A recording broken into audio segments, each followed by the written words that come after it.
আল্লাহর পক্ষে কিয়ামতের দিন আমরা সাক্ষী হিসাবে দাঁড়াবো। আমরা যখন সাক্ষী হিসাবে দাঁড়াবো তো আমাদেরকে আল্লাহ মাঠে দাঁড় করাবে না, আল্লাহর পাশে স্টেজে দাঁড় করাবে। কিন্তু সত্য তো এটা, হিসাব কিতাব তো হবে, ঠিক না? কি হবে না? হ্যাঁ, তা আমাদের নবীজি জিজ্ঞাসা করবে, আল্লাহ হিসাব কিতাব কিভাবে নিবেন? তা আল্লাহ বলে, সবারটা যেরকম নিব এরকমই নিব। তা আমাদের নবীজি বলবে, যদি সবার সামনে আমার উম্মতের হিসাব কিতাব নেন তাইলে তো আমি তো লজ্জিত হয়ে যাব, কেননা আমার উম্মত তো দুনিয়াতে গুনাহ করছে, আমি তো লজ্জায় পড়ে যাব। তা আল্লাহ জিজ্ঞাসা করবে, তাইলে কিভাবে নিব? তো নবীজি বলবেন যে আমাকে নিতে দেন, আমি আলাদা ভাবে নেই। তা আল্লাহ প্রশ্ন করবে, আপনাকে যদি নিতে দেই তো আপনিও তো আপনার উম্মতের গুনাহগুলা দেখবেন, তখনও তো আপনার চেহারাটা লজ্জায় ছোট হয়ে যাবে যে তোমরা আমার উম্মত হয়ে এই গুনাহ করলা, তো করলা কি কইরা, ঠিক না? সত্য তো? তা আল্লাহ জবাব দিবে, বন্ধু ওয়াদা, আপনার চেহারা আমি লজ্জিত করব না, বিদায় আপনার উম্মতের হিসাব কিতাব নিব আমি বটে, কারো সামনে না, আপনার সামনেও না, আমি পর্দার ভিতরে নিয়ে নিব, আপনাকেও জানতে দিব না, কাউকে জানতে দিব না। তো আমরা আল্লাহর বড় কাছের, বড় মোহাব্বতের,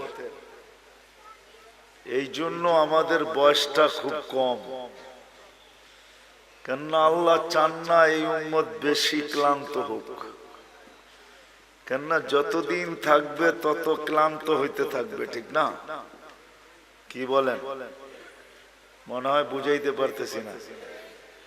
যত বেশি দিন থাকবো তত বেশি কি, 950 বৎসর নূহ আলাইহিস সালাম ছিলেন, তো নিজেই ক্লান্তির কথা কোরআনে বলতেছেন, দাউতু কওমি লাইলাম ওয়া নাহারা, আমি 950 বৎসর রাত দিন দাওয়াত দিছি।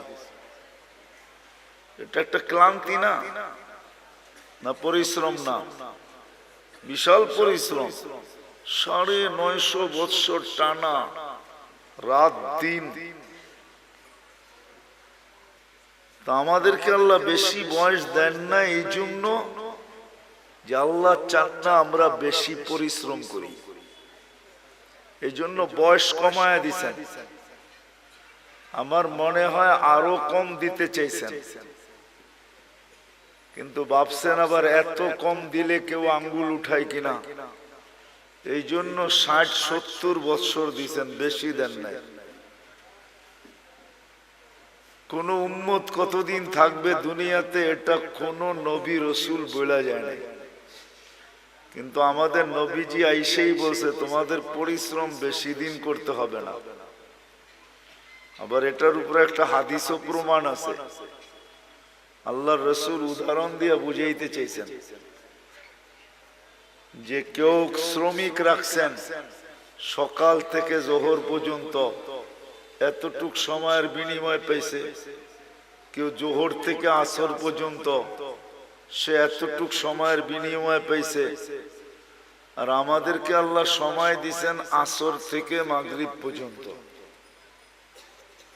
এই জন্য হানাফি মুযাব বলে আসরের নামাজ একটু দেরি করে পড়ো, যাতে মাগরিব আর আসরের মধ্যখানে ঘন্টা খানিক সময় থাকে। এই জন্য আমরা আসর কিন্তু দেরি করে পড়ি, যেন মাগরিব আর আসরের ভিতরে সময় কম থাকে। তো আল্লাহ রসুল বলছে তোমাদেরকে সকাল থেকে নিয়ে সন্ধ্যা পর্যন্ত বিনিময় দেওয়া হবে। বুঝা গেল খাটাইলেনও কম, আবার বিনিময়ের গাট্টিও দিলেন বড়। গাট্টি বোঝেন? সওয়াবও দিলেন অনেক বেশি, সওয়াবও দিলেন বেশি। আল্লাহর আমাদের সাথে একটা মহব্বত আছে, মহব্বত, ভালোবাসা। অনেকগুলো প্রমাণ দেওয়া যায়, বড় বড় প্রমাণ দেওয়া যায়। চলেন দুই একটা প্রমাণ দেই, যদি বুঝে আসে। বুঝে যদি আসে তাহলে দুই একটা প্রমাণ দেই। আল্লাহ নামাজ আমাদের উপরে ফরজ করছেন, ঠিক না? হ্যাঁ, কিন্তু পড়ে কয়জন? শতকরা কয়জন পড়ে? আরে বলেন না, কয়জন? কয়জন? 5 ওয়াক্ত নামাজ শতকরা কয়জন পড়ে? হ্যাঁ, কয় পার্সেন্ট পড়ে? হ্যাঁ,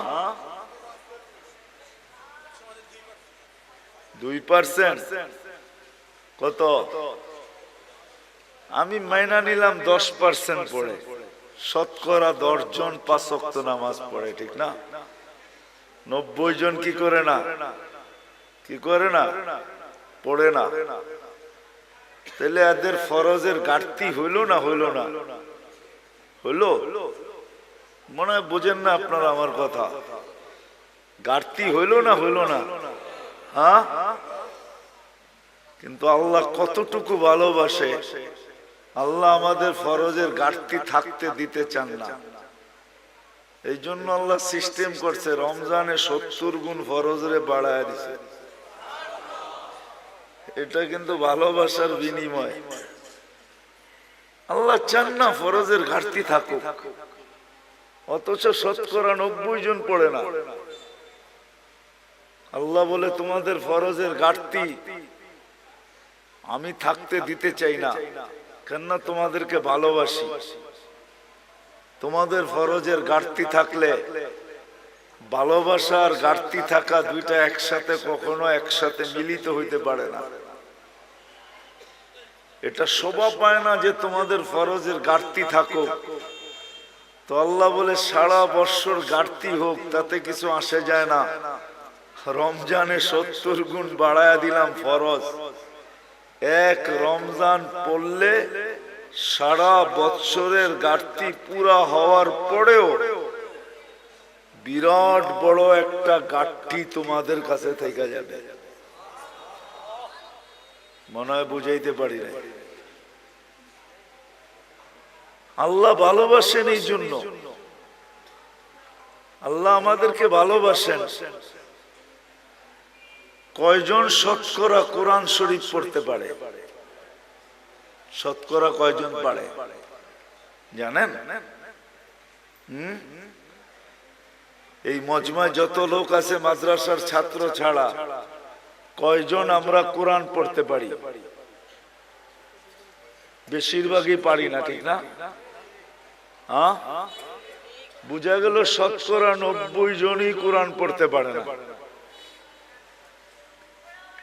চলেন 90 জন না হোক, শতকরা 60 জন তো কোরআন পড়তে পারে না, এটা সত্য, ঠিক না? হ্যাঁ, যে কোরআন পড়তে পারে না সে কি কোরআন খতমের সওয়াব পাইতে পারে? যে কোরআন পড়তে পারে না সে তো কোরআন খতমের সওয়াব পাইতো পাওয়াটা সম্ভব না, কেন কোরআনই তো পড়তে পারে না, খতমের সওয়াব কোত্থেকে পাবে? কিন্তু আল্লাহ আমাদেরকে ভালোবাসেন, এই জন্য আল্লাহ বলে কোরআন তোমাদেরকে দিলাম, পড়তে পারো আর না পারো, খতমের সওয়াবের থেকে তুমি বঞ্চিত হও, এটা আমি আল্লাহ চাই না। আর এটা ভালোবাসা, এটা বুঝায়ও না যে তুমি খতমের সওয়াবের থেকে বঞ্চিত হবে। বিদায় আল্লাহ সূরা ইখলাস দিছেন যে একবার পড়বা 10 পারা, দুইবার পড়বা 20 পারা, তিনবার পড়বা, খতমের সওয়াব মিললো না? মিললো না? হ্যাঁ, মিলছে? সত্য তো? হ্যাঁ, পাক্কা? হ্যাঁ, এটা আল্লাহ ভালোবাসেন, এই জন্য আল্লাহ সূরা ইখলাস দিছেন। ইখলাস দিছেন, সূরা ইখলাস দিছেন। নামাজ আল্লাহ আমাদেরকে দিছেন, কিন্তু যতজনই শুনছেন নামাজ আমাদেরকে দিছেন, সবাই বলছে পড়বে কি কইরা, তাও 50 ওয়াক্ত কি করে পড়বে এরা? তো মুসা আলাইহিস সালাম আমাদের নবীজিকে বইলা কয়া কমাইতে বলছেন, কমায়া নিয়ে আসেন। তা আমাদের নবীজির কথা বুঝে আসছে, তুমি যা কমাইতে কমাইতে 5 নিয়ে আসছেন। যখন 5 আনছেন তখনও উনি বলতেছিল 5 ওয়াক্ত পড়বে না আপনার উম্মত, পড়তে পারবে না, 5 ওয়াক্ত পড়বে না। আপনি আবার কমায় নিয়ে আসেন। কিন্তু আমাদের নবীজি বলছে আমার লজ্জা লাগে। কিন্তু মুসা আলাইহিস সালাম বারবার বলতেছে পড়বে না, লজ্জার দিকে তাকায় লাভ নাই, জান কমায় নিয়ে আসেন। আপনার উম্মত 5 ওয়াক্ত পড়তে পারবে না, আমি তো 2 ওয়াক্ত পড়াইতে পারি না, আপনার উম্মত 5 ওয়াক্ত পড়বে কি করে, কমায় নিয়ে আসেন। আল্লাহ ভালোবাসে, এই জন্য কানে কানে বইলা দিছে 5 ওয়াক্ত নিয়ে যান, আমি নিজে সবাইকে ডাইকা ডাইকা পড়ায় নিব। এই জন্যই কিন্তু আল্লাহ ডাইকা ডাইকা পড়ায় আমাদেরকে, যদিও আমরা পড়ি না। যা হোক, যেটা বুঝাইতেছিলাম, কথা কিন্তু লম্বা হবে না, শর্টই হবে, অল্প কথা হবে, অল্প। আমাদের জীবনটা অতি ছোট, অতি। তুলনা দেখাইলাম আমি, 950 বৎসরের সামনে 60-70 বৎসর, এটা অতি ছোট, অতি। কিন্তু একটা জবাব দিলাম যে আমাদেরকে এত ছোট বয়স কেন দিলেন, এটাই প্রমাণ দিলাম যে ছোট বয়স এই জন্য দিলেন, অল্প বয়স এই জন্য দিলেন যে আল্লাহ আমাদেরকে অনেক ভালোবাসে। মানুষ কোনোদিন ভালোবাসার পাত্রকে ক্লান্ত করতে চায় না, যে ভালোবাসার পাত্র ক্লান্ত হোক, ভালোবাসার পাত্র ক্লান্ত হোক, এটা মানুষ কখনো চায় না। যখন মানুষ চায় না তো আল্লাহ কি করে চাবে? এই জন্য আল্লাহ আমাদের বয়স কমায়া দিছেন। আমাদের বয়স, ভালোবাসার লিস্টিটা যদি দেখি না যে আল্লাহ আমাদেরকে কতটুকু ভালোবাসে, কিতাবে পাই নাই, কিন্তু আমার মন বলে, মানুষের একটা মনও তো আছে না, আমার মন বলে আল্লাহ আমাদেরকে আরো কম দিতে চেয়েছিলেন মনে হয়, যে আমরা খালি দুনিয়াতে পা রাখবো আর উঠা চলে যায় সিধা জান্নাতে ঢুকবো। 60-70 বৎসরও আমাদেরকে বেশি দিয়া দিয়েছেন। এই জন্যই কিন্তু আমাদের নবীজি আমাদেরকে বুঝাইতে চেষ্টা করছেন, বারবার বলছেন তোমাদের বয়স কম কম কম কম কম। আমার উম্মতি বাইনা 60 ও 70, 60-70 বছর আমাদের বয়স। কোন নবী কিন্তু উম্মতকে এইভাবে বলেন নাই। আমাদের নবীজি যেরকম আমাদেরকে বলছেন, কেননা আমাদের আল্লাহও যেরকম আমাদেরকে ভালোবাসেন, আমাদের নবীজিও আমাদেরকে এরকমই ভালোবাসেন। আমাদের আল্লাহও আমাদেরকে ভালোবাসেন, এরকম ভালোবাসেন যে কোনো উম্মতকে ভালোবাসেন না। হায়, আমার মনে হয় লেবেল কেন লাগাইছেন জানেন? হ্যাঁ, জানেন না? জিনিসে যদি চিহ্ন না থাকে না তো সবগুলা মিলা যায়, বোঝা যায় না কোনটা কিরকম, ঠিক না? তা আল্লাহ আমাদেরকে চিহ্ন লাগাইছেন, লেবেল লাগাইছেন, কুনতুম খায়রা উম্মাহ। উম্মত 1.25 লক্ষ হইতে পারে, কিন্তু তোমাদেরকে মিলাইলেও মিলবে না, কেননা তোমাদেরটাই লেবেল লাগানো আর একটাও লেবেল লাগানো না। তোমরা কারোর সাথে মিলবে না। এই জন্যই তো সাহাবায়ে কেরাম জিজ্ঞাসা করছে, ইয়া রাসূলুল্লাহ, কিয়ামতের দিন আমাদেরকে কেমনে চিনবেন এত মানুষের ভিতর থেকে? তা আল্লাহর রাসূল বলছে, চিনবো না কেন, তোমাদের গায়ে তো লেবেল লাগানো থাকবে। ওইখানে আবার লেবেল আরেকটা হবে, ওইখানে লেবেল আরেকটা হবে, ওইখানে আবার লেবেল আরেকটা লাগায় উঠাবে। গোর মুআজ্জাল মিন আসারি সুজুদ। তো আল্লাহ রাসূল উপমা দিয়া বুঝাইছে যে এক ধরনের ঘোড়ার ভিতর থেকে যদি একটা ঘোড়া সাদা হয়, বা এতটুক জায়গা যদি তার সাদা হয়, তো তোমরা চিনবে? তো বলছি, ইয়া রাসূলুল্লাহ, এটা তো সহজ, সবই একরকম, আর এটাই শুধু আলাদা, তো এটা চিনবো না কেন? তো বলছে, তোমরাও কিয়ামতের দিন লেবেল লাগায়া উঠানো হবে। তো আমাদের নবীজিও আমাদেরকে খুব ভালোবাসেন, যেমন আল্লাহ ভালোবাসেন এমন নবীজিও আমাদেরকে ভালোবাসেন। আমার মনে হয় না কোন উম্মত, কোন নবী রাসূল তার উম্মতকে এতটুকু ভালোবাসেন।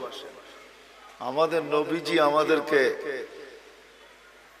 আমরা যদিও ভালোবাসি না, আমরা শুধু বলি বাসি, আমরা বলি মুখ দিয়া যে নবীকে ভালোবাসি, কিন্তু ফতুয়া দিলে আবার উল্টা হয়ে যাবে।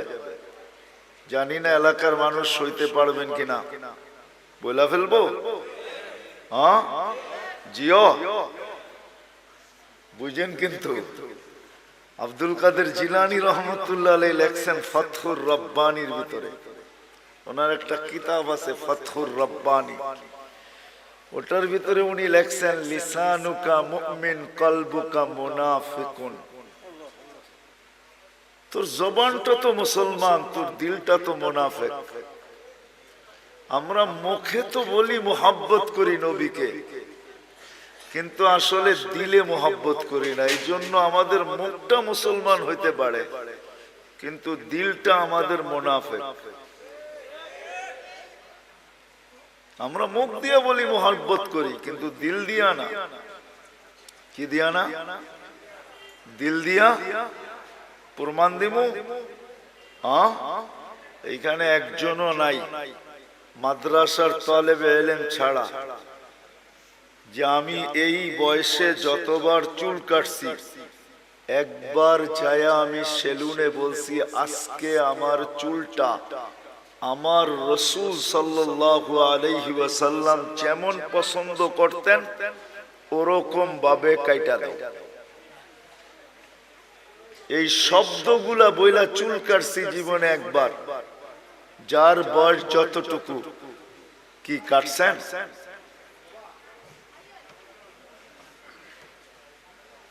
কয়জন কাটছি? রাগ হয়ে গেলেন? হ্যাঁ হ্যাঁ, তাহলে বুঝে গেল এইটা আর এটা এক না, এটা আর এটা, এটা আর এটা এক না। মহব্বত করি এটা তো বললাম, কিন্তু আমাদের জীবনে নবীজির সুন্নত কতটুকু আছে বলেন? কবির কথাই তো সত্য, তাসির রাসূল ওয়া তুযহিরু হুব্বাহু। কবির কথা আর আব্দুল কাদের জিলানী রহমতুল্লাহ আলাইহির কথা মিলা গেছে। তাসির রাসূল ওয়া তুযহিরু হুব্বাহু, রাসূলের মহব্বত করো এটা তো বলো, কিন্তু সর্বক্ষেত্রে নবীর বিরোধিতা করো, সুন্নতকে মানো না। তো কবি বলে তুমি যে কেমন মহব্বতকারী এটা আমার বুঝিয়ে আসলো না। যেটা আবার কেমন মহব্বতকারী বলো তো? মহব্বত করি তো আমাদের আল্লাহও আমাদেরকে মহব্বত করেন, এই জন্য বয়স আমাদেরকে বেশি দেন নাই, কেননা মহব্বতের পাত্র বেশি ক্লান্ত হোক এটা কেউ চায় না। যার ঘরে মেয়ে নাই, শুধু ছেলে আর ছেলে, তো এক সময় স্বামী স্ত্রী দুইজন মিলা বলে মেয়ে নাই, কি হয়েছে? ছেলে তো আছে, ছেলে দিয়া মেয়ে নিয়ে আসমু আর মেয়ের মতো পালমু। জিও, বুঝে আসতেছে? হ্যাঁ, তখন শাশুড়ি আর বউদেরকে কাজ করতে দেয় না, কেন? মহব্বত করে। আল্লাহ আমাদেরকে মহব্বত করেন, এই জন্য বয়স দিছেন কম। আমরা বেশি খাটি, এটা আল্লাহ চায় না। আমি প্রমাণ দিছি, আরো কয়েক ডজন না কয়েক শত ডজন দেওয়া যাবে। আমাদের নবীজিও আমাদেরকে মহব্বত করেন। যদি মহব্বত না করতেন তাহলে আল্লাহ বলতেন না হারিসুম বিল মুমিনিন রাউফুর রহিম। এই শব্দগুলো আল্লাহ কোনোদিন বলতেন না। আমাদের নবীজিও আমাদেরকে মহব্বত করেন।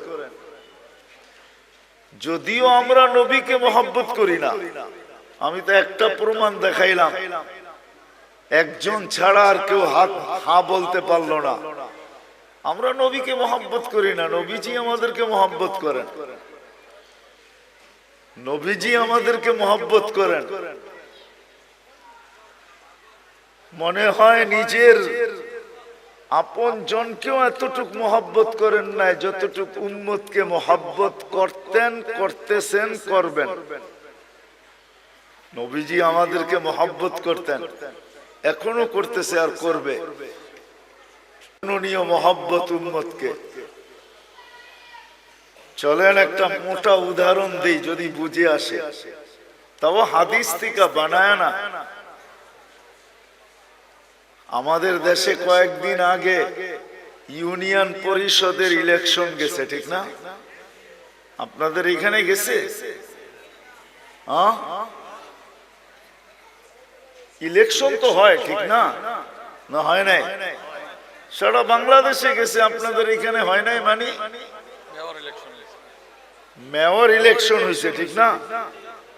ইউনিয়ন পরিষদ হয় নাই। বাংলাদেশে ইউনিয়ন পরিষদের চেয়ার পাওয়ার জন্য মানুষ মরতে রাজি, মারতে রাজি। সারা বাংলাদেশে ইউনিয়ন পরিষদের ইলেকশনে বহুত লোক এবার মারা গেছে, এমনকি প্রার্থী পর্যন্ত মারা গেছে, শুধু ইউনিয়ন পরিষদের একটা চেয়ার পাওয়ার জন্য। আর আমাদের নবীজিকে যতদিন থেকে আল্লাহ নবুয়তের ঘোষণা দিয়েছেন, অতদিন থেকেই বলতে বলতে আসতেছেন, বন্ধু আপনার জন্য একটা চেয়ারও রাখছি। ওই চেয়ারটার নাম হইল মাকামে মাহমুদ। কি? ওই চেয়ারটার উপরে আর একটা চেয়ার আছে, আর কোন চেয়ার নাই। ওটা হলো আল্লাহর কুরসি। আর কুরসির নিচে শুধু একটাই চেয়ার আছে, ওটার নাম মাকামে মাহমুদ। আল্লাহর রাসূল সাল্লাল্লাহু আলাইহি ইসলামের চেয়ারের নিচে আর কোন চেয়ার নাই।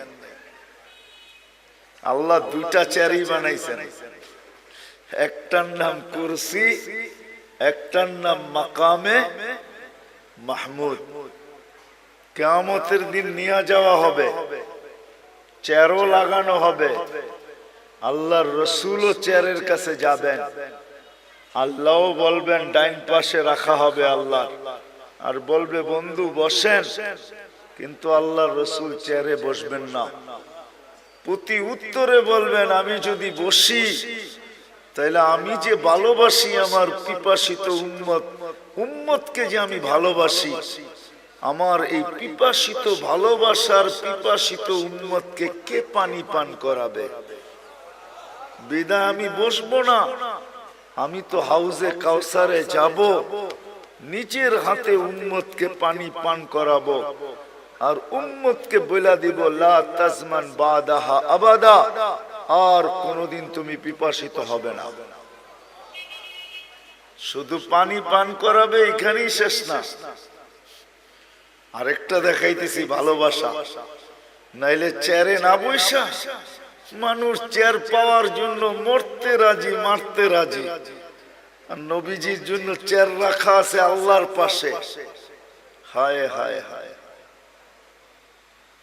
বলবে আমি মিজানের কাছে যাব, আর যা নিজের চোখে দেখবো উম্মতের পাল্লা সামনে ঝুঁকে না পিছে ঝুঁকে।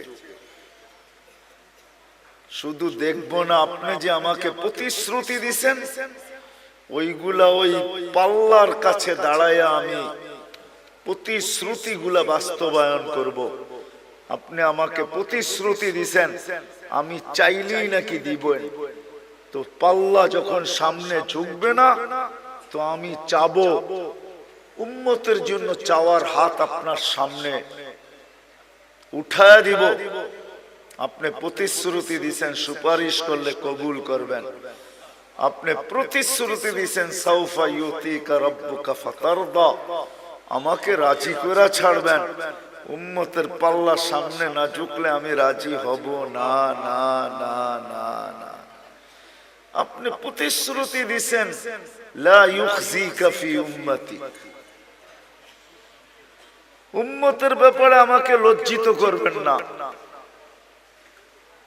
কিন্তু যদি পাল্লার সামনে না ঝোঁকে, তো ফেরেশতা তো ঘোষণা দিয়া দিবে, অমুকের উম্মত নাম এটা, বাবার নাম এটা, চিরদিনের জন্য অসফলতার চেহারা দেখা ফেলছে। তো আমার মুখটা থাকবে তো থাকবে কোথায়? ওই সময় আপনার কাছে আমি বলবো, পাল্লা যদি না ঢোকে তাইলে তো আমার চেহারা মলিন হয়ে যাবে। আপনি তো ওয়াদা করছেন আমার চেহারাকে মলিন হইতে দিবেন না। তো আমি পুলসিরাতের মিজানের ওইখানে ছুটবো, আমি চেয়ারে বসবো না, ওইখানেই শেষ না, বলবে আবার পুলসিরাতে দৌড়াইতে থাকবো। ওইখানে যে দেখবো পার হইতে পারলো কি পারলো না। তো আমি যদি পার হতে না পারে, তো আমি দুরুদের গাঠি মাথায় দিয়া পার করায় দিব। চেয়ার আমার মাইনা নিলাম, কিন্তু আমি বসবো না, না, না, না। এটা হলো ভালোবাসার ফল। ওই দিন, যেই দিন সমস্ত নবী রাসূল নফসি নফসি বলতে থাকবে, কোন নবী নিজের মাকেও চাবে না। কিতাবে পাওয়া যায় মুসা আলাইহিস সালাম তো বলেই ফেলবে, লা আসআলুকা উম্মি ওয়ালা আসআলুকা উখতি, আজকে মাকেও চাই না, বোনকেও চাই না, আসআলুকা নফসি, আপনি আমাকে বাঁচায় দেন। কেমন ভালোবাসাটা আমাদেরকে বাঁচতে। বিদায় আবার শুরুতে চলে যেতেছি। আমাদের জীবনটা অতি কি মনে আছে? অতি ছোট। আর ছোট এই জন্য যে আমরা আল্লাহর ভালোবাসার পাত্র। বিদায় আল্লাহ বেশি পরিশ্রম আমাদের দ্বারা চান না।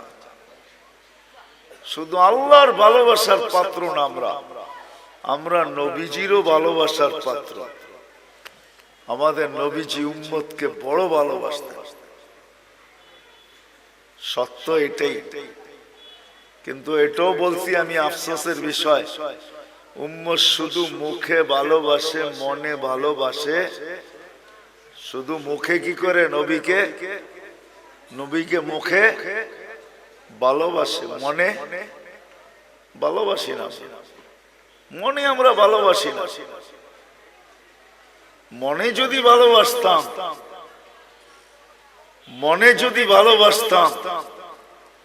তাহলে আমি প্রমাণ দিলাম, তাহলে সবাই হাত তুলা বলতো, নবীর আদর্শের থেকে দূরে কেউ সরতো না। কেননা এটাই তো সত্য, যে যাকে ভালোবাসে তার অনুসরণ অনুকরণ তার কাছে মজা লাগে। কি লাগে না? না লাগে না? তা আমরা যদি ভালোবাসি, তা আমরা তো অনুসরণ অনুকরণ নাই, আছে নাকি? হ্যাঁ, কি বলেন? শতকরা কয়জনের ভিতরে আছে? আপনি জুব্বা পড়েন দেখি কি সবাই পড়ে নাকি? আপনি দাড়ি রাখছেন দেখি সবাই দাড়ি রাখে নাকি? অথচ দাড়ি তো নবীজি নিয়ে আসছে আমাদেরকে জান্নাতের টিকিট দেওয়ার জন্য। এই উম্মতকে দাড়ি দিছে জান্নাতে যাওয়ার জন্য। অন্য উম্মতকে কেন দিছে এটা আমি জানি না। এই উম্মত দাড়ি দেখায়া জান্নাতে যাবে। কোথায়? কি দেখায়া? দাড়ি দেখায়া চলে যাবে। দাড়ি দেখায়া এই উম্মত দাড়ি দেখায়া জান্নাতে চলে যাবে। তো তাফসীরের কিতাবে এটা পাওয়াও যায়। মুসা আলাইহিস সালামের ব্যঙ্গ করত একটা লোক, এটার নাম সামেরি ছিল। সামেরি মুসা আলাইহিস সালামকে ব্যঙ্গ করত। ব্যঙ্গ বোঝেন তো? ব্যঙ্গ করত নকল করা দ্বারা। পাগড়ি ওরকম, চুল ওরকম লম্বা, দাড়ি ওরকম, জুব্বা ওরকম, লাঠি এরকম, চলার ঢং এরকম, কথা এরকম, সারা দিন পিছে লেগে থাকতো আর মুসা আলাইহিস সালামকে খেপাইতে থাকতো। কিন্তু ঈমান আনে না। সে ফেরাউনের দলের লোক ছিল। যখন ফেরাউনকে আল্লাহ ডুবায় মারে, তো সামেরিকে আল্লাহ ডুবান নাই। তো যখন উঠা আসছে, তো মুসা আলাইহিস সালাম বলতেছে, আল্লাহ, ফেরাউন আমার বিরুদ্ধে ছিল বটে, কিন্তু এইটার মতো না। এটারে কেন বাঁচাইলা? এটারে কেন কেন এটারে বাঁচাইয়া দিলেন? ও তো সারাদিন পিছে লেগে থাকে আর আমাকে ব্যঙ্গ করতে থাকে আর আমাকে খেপাইতে থাকে। ওরে ডুবাইলেন না কেন? তো আল্লাহ বলে, ডুবাইতে চাইছিলাম, কিন্তু লজ্জা পায়া গেছি। আপনার মতো চুল দেখা, দাড়ি দেখা, জুব্বা দেখা, পাগড়ি দেখা, লাঠি দেখা, অঙ্গি ভঙ্গি দেখা লজ্জা পায়া গেছে, এই জন্য ডুবাই নাই। তো মুসা আলাইহিস সালামের অনুকরণ করে যদি ডুবার থেকে সামেরি বাঁচতে পারে, তা আমরা দাড়ি দিয়া জান্নাতে কেন যেতে পারবো না? কি বলেন? আরে বুঝে আসছে? আল্লাহ দাড়ি দিয়েছিলেন জান্নাতে যাওয়ার জন্য, আর পাইকা গেলে তো কোনো কথাই নেই। এটা তো সিল লেগে যাবে যদি পাইকা গেল। কিতাবে আছে মুহাদ্দিসে জামানার সবচেয়ে বড় মুহাদ্দিস মারা গেছেন। সঙ্গীরা, সাথীরা স্বপ্নে দেখছেন, জিজ্ঞাসা করছে, কি করা হলো তোমার সাথে, কি ব্যবহার হলো? তো বলতেছে, দাড়ি দেখায় জান্নাতে চলে গেছে। দাড়ি দেখায় মানে? আল্লাহ জিজ্ঞাসা করছিল, ওই বুইরা কি নিয়ে আসছস? আমার হাদিস মনে উঠছে, আমিও বইলা ফেলছি, দাড়ি নিয়ে আসছি আর কিচ্ছু নিয়ে আসি না। আল্লাহ জিজ্ঞাসা করছে রাগ হইয়া, শুধু দাড়ি?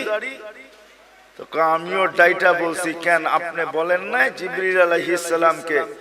জিবরিল আলাইহিস সালাম বলেন নাই আমাদের নবীজিকে? আমাদের নবীজি কি বলে নাই সাহাবাকে?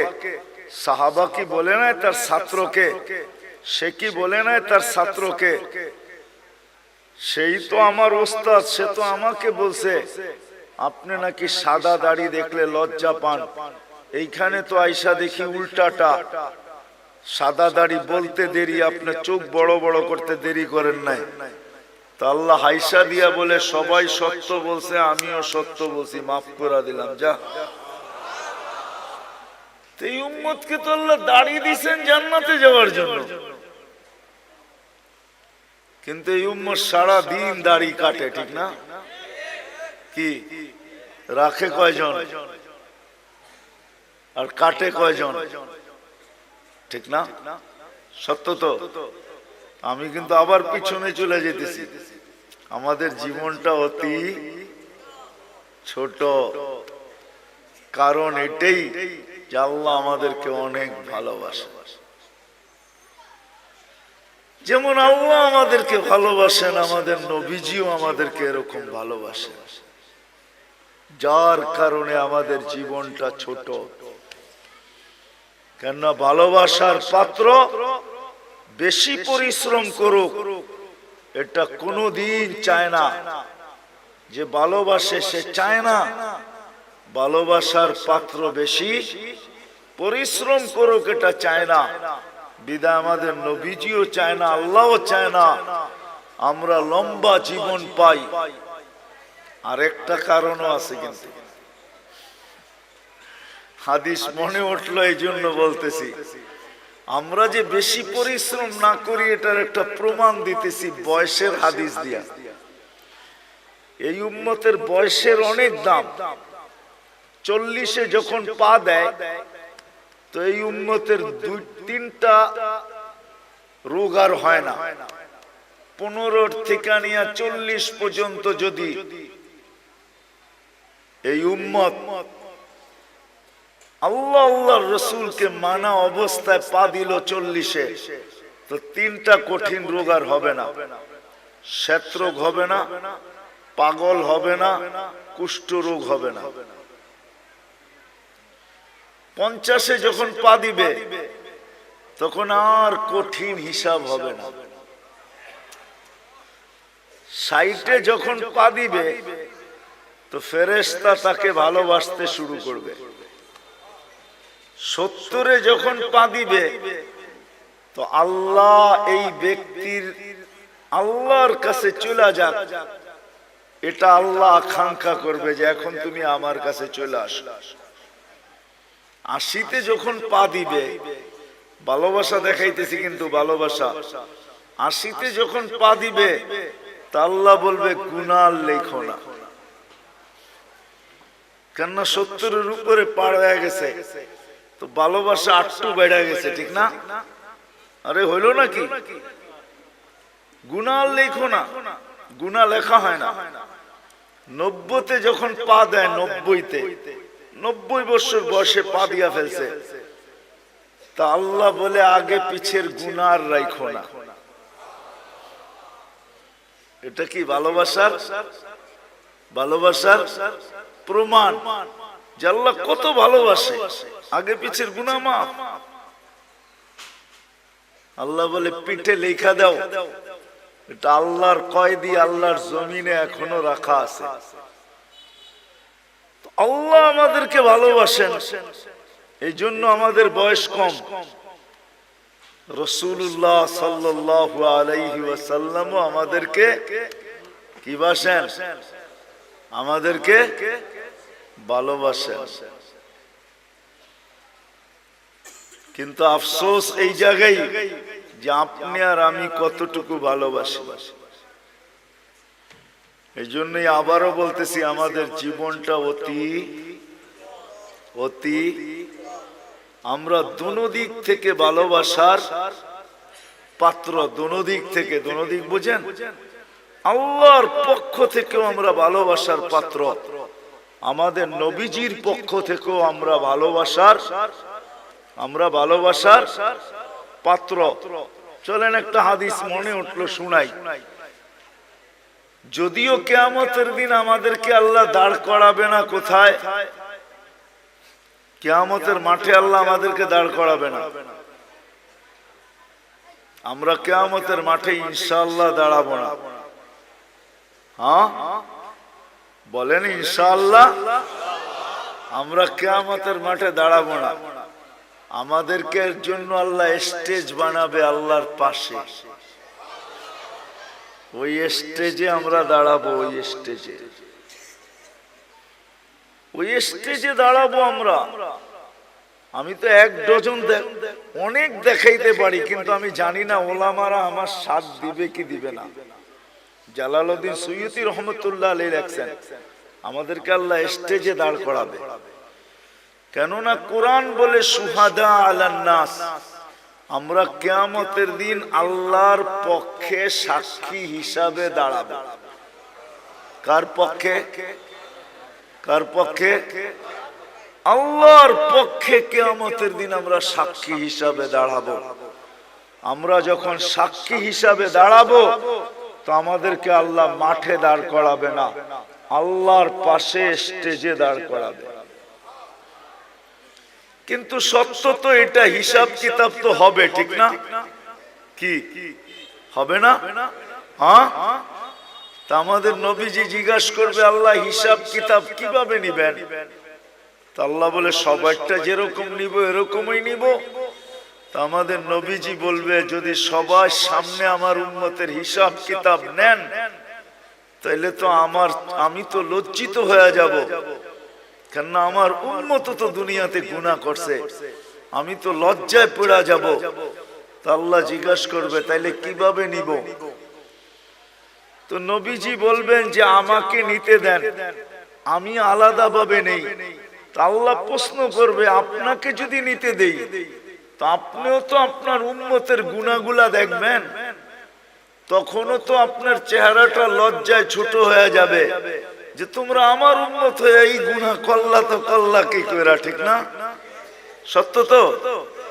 আল্লাহ জবাব দিবে, বন্ধু ওয়াদা আপনার চেহারা আমি লজ্জিত করব না, বিদায় আপনার উম্মতের হিসাব কিতাব নিব আমি বটে, কারো সামনে না, আপনার সামনেও না, আমি পর্দার ভিতরে নিয়ে নিব, আপনাকেও জানতে দিব না, কাউকে জানতে দিব না। বিদায় আমি শেষ জায়গায় চলে আসছি। জীবনটা আমাদের অতি অতি, আমরা দুনো দিক দিয়ে ভালোবাসার পাত্র। আমি কি বুঝাইতে পারলাম? দুনো দিক দিয়ে আমরা ভালোবাসার পাত্র। বিদায় আমাদের এই ছোট জীবনটাকে সুরক্ষিত করতে হবে, এটাই আল্লাহর দাবি। তুমি তোমার ছোট জীবনটাকে সুরক্ষিত করো, হেফাজত করো, সুরক্ষিত করো, তোমাদের কাছে এটা দাবি। সুরক্ষিত করো তোমরা তোমাদের জীবনটাকে, কেননা সুরক্ষিত করা, হেফাজত করা আমাদের প্রত্যেক নর নারী, যুবক বৃদ্ধ সবার কাছে আল্লাহর দাবি হলো। বাচ্চার কথা ভিন্ন, পাগলের কথা ভিন্ন, বাকি সবার কাছে আল্লাহর দাবি হলো এই ছোট জীবনটাকে সুরক্ষিত করো, যেটাকে হেফাজত বলে। যে জীবনটাকে সুরক্ষিত করবে, যে জীবনটাকে সুরক্ষিত করবে, যে জীবনটাকে সুরক্ষিত করবে, যে জীবনটাকে সুরক্ষিত করবে, হেফাজত করবে যে জীবনটাকে, কসম খোদার, আল্লাহ যে আমাদেরকে ভালোবাসেন, আল্লাহর রসুল যে আমাদেরকে ভালোবাসেন, যে সুরক্ষিত করবে, সে যেন এই ভালোবাসার মূল্য দিল। মূল্য শুধু নিজের মূল্য অর্জন করলো না, সে যেন এই দুজনের ভালোবাসার মূল্য দিল, যে আল্লাহ আপনি যে আমাকে ভালোবাসেন, এই জন্য আমি আমার জীবনটাকে সুরক্ষিত করলাম। রাসূলুল্লাহ সাল্লাল্লাহু আলাইহি ওয়াসাল্লাম যে আমাদেরকে ভালোবাসেন, দুজনেরই দাবি আমাদের কাছে যে এই জীবনটাকে সুরক্ষিত করো। সত্য এটাই যে সুরক্ষিত করা যাবে, আল্লাহ আল্লাহর রাসূলের ভালোবাসার যেরকম মূল্য হবে, এরকম যে সুরক্ষিত করা যাবে, সেও আল্লাহ আল্লাহর রাসূলের কাছে বড় মূল্যের পাত্র হবে, বড় মূল্যায়নের পাত্র হবে, বড় মূল্যায়নের পাত্র। নাইলে আল্লাহর রাসূল এই কথা কোনোদিন বলতেন না, কেমন মূল্যায়নের পাত্র, হায় কেমন মূল্যায়নের পাত্র। একটা হাদিসের দিকে তাকাইলে বোঝা যায় আল্লাহর রাসূল বলছেন তোমরা কেমন মূল্যায়নের পাত্র হবে, একটু শোনো। ইয়াস্তাকবিলুনি উম্মতি রব্বি, জান্নাতের গেটে আল্লাহ সর্বপ্রথম তোমাদেরকে স্বাগত জানাবে। জান্নাতীরা আল্লাহকে দেখবে বটে, দেখবে, কিন্তু আমাদের মতো সর্বপ্রথম দেখবে না। আমরা তো জান্নাতে ঢুকার আগে আমরা আল্লাহকে দেখব, আল্লাহ আমাদের ইস্তেকবাল করবে। তাইলে একটু ভাবেন কেমন মূল্যায়ন, যে আল্লাহ গেটে আমাদেরকে স্বাগত জানাবে। নাহলে আল্লাহ রাসূল কেন বললেন ইয়াস্তাকবিলুনি উম্মতি রব্বি, আমার রব আমাকে আর আমার উম্মতকে জান্নাতের গেটে স্বাগত জানাবে। কেমন মূল্যায়ন, কেমন মূল্যায়ন। আল্লাহ নিজেই বলতেছে আল জান্নাতু মুহাররামাতুন, জান্নাত সমস্ত উম্মতের জন্য হারাম, সমস্ত উম্মতের জন্য, যতক্ষণ পর্যন্ত আমার প্রিয় পাত্র উম্মতে মুহাম্মাদি না ঢুকবে। আমরা যতক্ষণ পর্যন্ত না ঢুকবো কোন উম্মতের জান্নাতে ঢোকার কোনো অনুমতি নাই। চাই জান্নাতের ফয়সালা তার জন্য যতই হোক না কেন তাকে অপেক্ষা করতে হবে, এটাই আল্লাহর ঘোষণা। তাইলে ভাবেন আমরা কতটুক মূল্যবান। বিদায় আসেন এই সম্মেলন থেকে। আমার পরেও তো বক্তারা আসবে, কথা ওনারাই শোনাবে। আমি যদিও ওয়াদা ছিল চলে আসছি,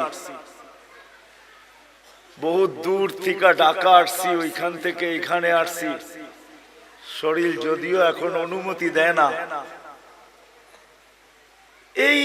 এই মজমার থেকে, সম্মেলন থেকে আমরা প্রতিজ্ঞা করি আমাদের জীবনটা কিন্তু ছোট, অতি ছোট। আর ছোট কেন এটা আমি দেখাইলাম যে আমরা আল্লাহর বড় প্রিয় পাত্র, আল্লাহর রসুলের বড় প্রিয় পাত্র। বিদায় আল্লাহর রসুল চান যে আমরা আমাদের জীবনটাকে সুরক্ষিত করি। যুবক যৌবনকে সুরক্ষিত করুক, নারী নারীত্বকে সুরক্ষিত করুক, পুরুষ পুরুষত্বকে সুরক্ষিত করুক, গরিব দারিদ্রতাকে সুরক্ষিত করুক। যে যে অবস্থানে আছে সে নিজেকে সুরক্ষিত করুক। কেননা আমরা দুই দিক থেকে প্রিয় পাত্র। আল্লাহ চান না যে আমরা কিয়ামতের দিন প্রিয় পাত্রের উল্টাটা না হই। এই জন্য আল্লাহ চান আমরা আমাদের জীবনটাকে সুরক্ষিত করি। কিন্তু সুরক্ষিত সহজে কিভাবে করব? কিভাবে সহজে সুরক্ষিত করব? প্রত্যেক ব্যক্তি কিভাবে করবে? যুবক কিভাবে করবে? নারী কিভাবে করবে? পুরুষ কিভাবে করবে? প্রত্যেক ব্যক্তি, প্রত্যেক অবস্থানওয়ালা, পেশাওয়ালা, বাসাওয়ালা, রংওয়ালা, কালারওয়ালা, প্রত্যেক ব্যক্তি কিভাবে সুরক্ষিত করবে? আল্লাহ মুহাম্মদুর রাসূলুল্লাহ সাল্লাল্লাহু আলাইহি ওয়াসাল্লামের মাধ্যমে আমাদেরকে এটা শিখাইছেন যে আমরা কিভাবে সুরক্ষিত করব। এই জন্য আমি দুই চারটা দেখাইছি আপনাদেরকে। এটাও কিন্তু সুরক্ষিতর একটা। যদিও এই মজমায় কেউ নাই যে প্রতিদিন এক খতম কোরআনের নিয়তে 3 বার সূরা ইখলাস পড়ে। এরকম কয়জন আছি আমরা এখানে? প্রতিদিন এক খতম কোরআনের সওয়াব আমার আমলনামায় আসুক, এই নিয়তে ডেইলি সূরা ইখলাস 3 বার পড়ি, এরকম কয়জন আছে? আমার কথা বোঝেন, তারপরে হাত উঠায়েন। প্রতিদিন পড়ি, প্রতিদিন কন্টিনিউ আমি ডেইলি পড়ি, এই নিয়তে যে কোরআন পড়তে পারি না তাতে কি আসে যায়, আমি ডেইলি এক খতম কোরআনের সওয়াব আমার আমলনামায় নিতে চাই। এই নিয়তে আমরা কয়জন পড়ি? এটাও কিন্তু জীবন গুছানোর, সুরক্ষিত করার একটা পন্থা আল্লাহ দিয়েছেন। একটু আগে দেখাইলাম না নামাজ, যে ফরজের ঘাটতি এই উম্মতের না থাকুক। কেননা ফরজের ঘাটতি যদি থাকলো তাহলে আর জীবনটা গুছানোর কোনো রাস্তা থাকবে না। এই জন্য আল্লাহ নামাজ দিছেন বটে, কিন্তু ঘাটতি কিভাবে পূরণ হয়? কেননা আপন জনের ঘাটতি যদি পুরা না হইলো তাহলে কিয়ামতের দিন কেউ বলেও তো ফেলতে পারে যে লেবেল লাগায় তো দুনিয়াতে পাঠাইলেন খায়রা উম্মাহ। এখন তো আমরা দেখি ফরজ পুরাটাই নাই, পুরাটাই খালি। এদেরকে খায়রে উম্মতের লেবেল লাগায় পাঠাইলেন, ফরজের পুরা ঘাটতি। তো আল্লাহ ওটাকে পূরণ করার জন্য রমজানকে 70 গুণ বাড়ায় দিয়েছেন। আল্লাহ চান না। এই জন্য মুহাম্মদুর রাসূলুল্লাহ সাল্লাল্লাহু আলাইহি ওয়াসাল্লামকে আল্লাহ পাঠাইছেন। আর নবী আসছেন, চলেও গেছেন, আমাদেরকে শিখায় গেছেন, আদর্শ দিয়া গেছেন। আল্লাহ নিজেও ঘোষণা দিতেছেন, লাকাদ কানা লাকুম ফি রাসূলিল্লাহি উসওয়াতুন হাসানাহ।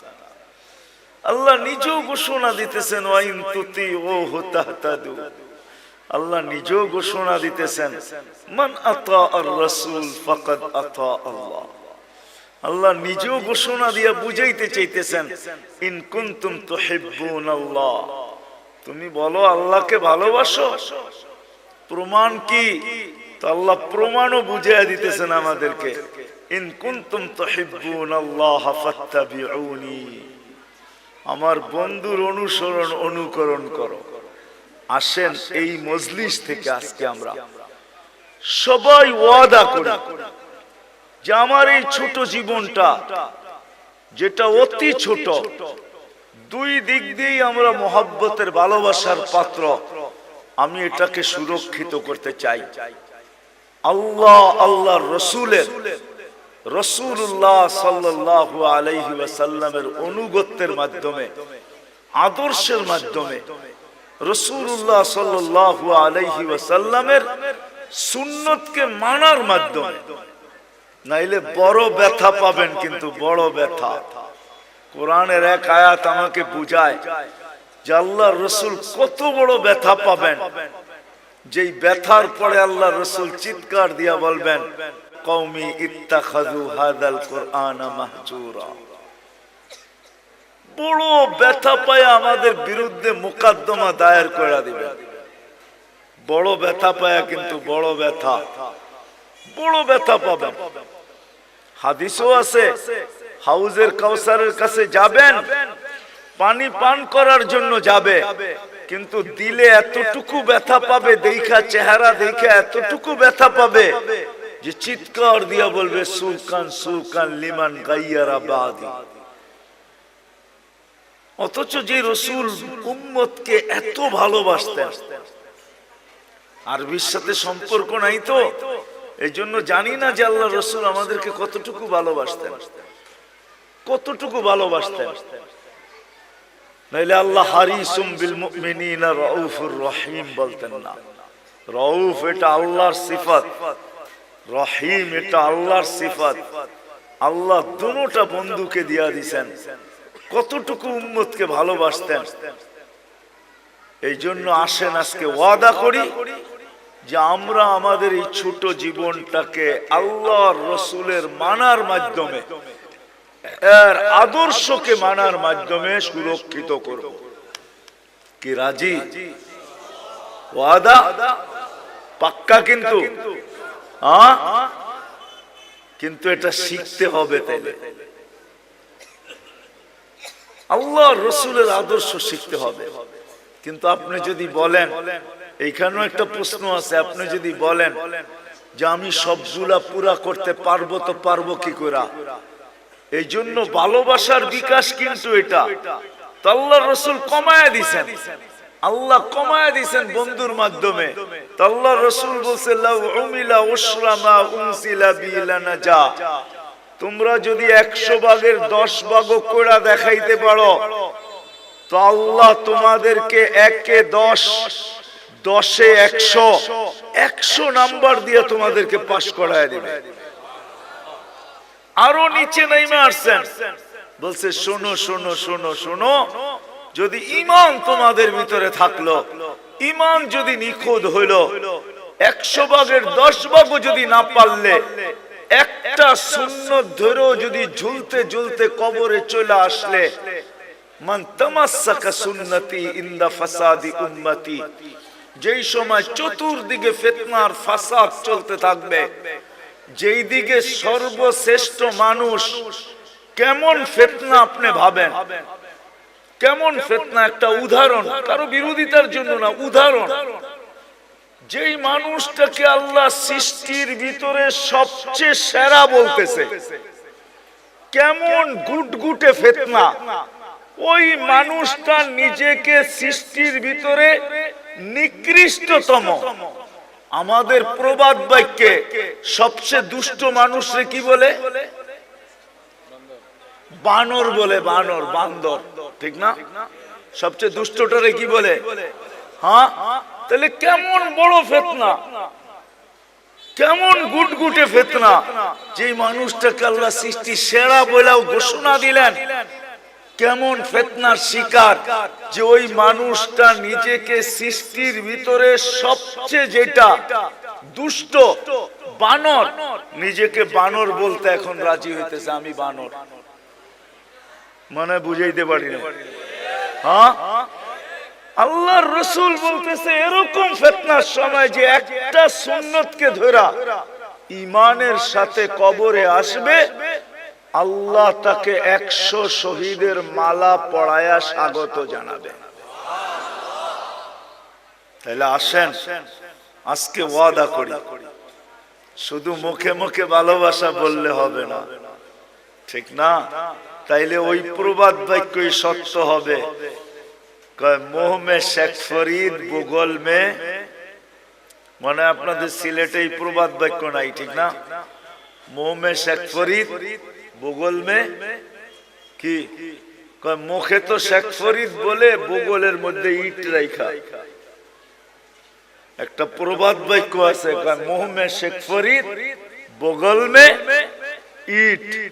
এরকম যেন না হয় যে মুখে তো বলি নবীকে মহব্বত করি কিন্তু বাস্তবে প্রদর্শন করি না।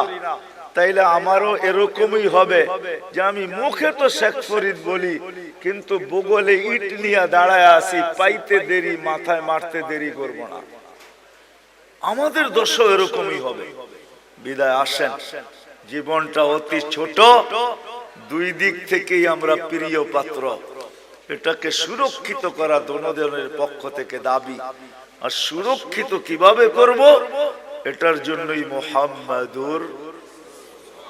মুহাম্মাদুর আল্লাহর রাসূলের আদর্শ। আসেন শিখি, শিখবো তো পাক্কা। কার কাছ থেকে শিখবেন? নেটের থেকে? কার থেকে?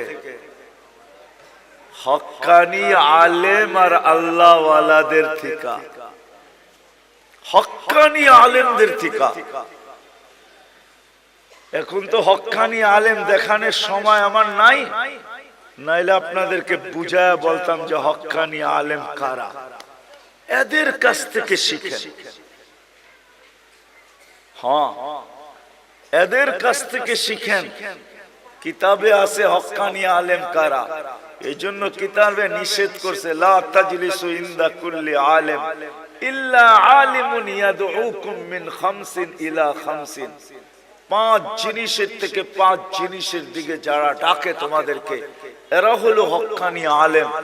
এদের কাছ থেকে শিখো, নবীর আদর্শ শিখো। কেননা দুনিয়াটা ছোট হয়ে আসতেছে, কার মৌত কখন হবে। কেননা কিয়ামতের আগে আল্লাহর রাসূল বলছেন, কিয়ামতের আগে আল্লাহর রাসূল বলছেন মানুষের অপমৃত্যুর হার বেড়ে যাবে। হার, অপমৃত্যু বুঝেন? হঠাৎ মৃত্যুর হার বেড়ে যাবে। এখন সারা দুনিয়া দেখলে দেখা যায় প্রতিদিন 75% মানুষ, 3 থেকে 4 লক্ষ মানুষের ভিতর থেকে 75% মানুষ হঠাৎ মৃত্যু হয়। হঠাৎ, এটা কিয়ামতের নিদর্শন। কখন আমরা মারা যাব জানি না। এই জন্য হক্কানি আলেমদের কাছ থেকে শিখেন। এটাও একটা বাগান, হক্কানিয়াতের একটা বাগান হলো এটা। জামিয়া ইসলামিয়া লুৎফাবাদ, এটাও একটা বাগান। এরকম সিলেটে হাজারো বাগান আছে, হাজারো, একটা দুইটা না। সিলেট বোর্ডালারা বলতে পারবে কত বাগান আছে সিলেটে। সিলেট বোর্ড যেটা, এরা বলতে পারবে ছোট বড় কত বাগান আছে সিলেটের ভিতরে। এদের কাছ থেকে শিখি। একটা সুন্নত হইল নিজের সম্বল বানাই। আমি তো যুবকদেরকে বলি যে তুমি জীবনে একবার হলো চুল কাইটা নিজের কাছে রাখো, কিয়ামতের দিন যখন দেখা হবে তো বলার সুযোগ হবে যে আমি একদিন আপনার স্টাইলে চুল কাটছি, আমাকে কি দিবেন দেন। হাত পাতার সুযোগ হবে। আর যদি একদিনও না কাটলো তো হাত পাতবে তো পাতবে কি কইরা, ঠিক না? কি হ্যাঁ, কি বলেন? কি করে হাত পাতবে? এই জন্যই তো আমি বলি আসেন হক্কানি আলেমদের থেকে শিখি। আর সবচেয়ে বড় কথা যেটা একের ভিতরে 100, আজকের থেকে নামাজ কেউ ছাড়বো না, ওয়াদা পাক্কা। আল্লাহ আমাদেরকে আমল করার তৌফিক দান করেন। কেউ উঠাউঠি করবো না। ওমা আলাইনা ইল্লাল বালাগ।